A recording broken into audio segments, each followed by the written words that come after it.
This MacrosFirst tutorial will show you how to customize daily meals.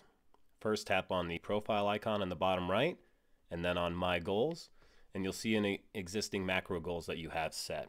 For this purpose, I'm going to tap into these gains macros, and here you can see my total protein, carb, and fat goal, as well as calories, and then the day of the weeks I've chosen to apply these goals to.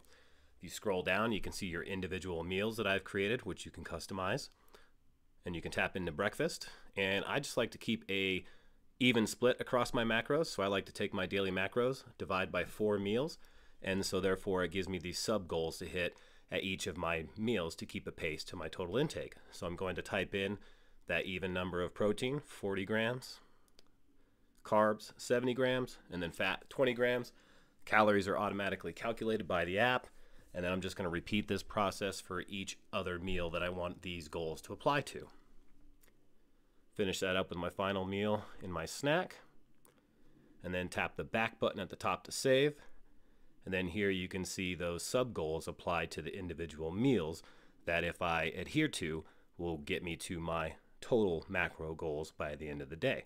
And here you can see where the app has now shown you a progress bar on the meals that you've applied those goals to, so you can keep track and pace towards the bigger set of goals by the end of the day. Under the My Goals of MacrosFirst, you can also customize the name of the meals and the number of meals that you want to have throughout a day to your liking.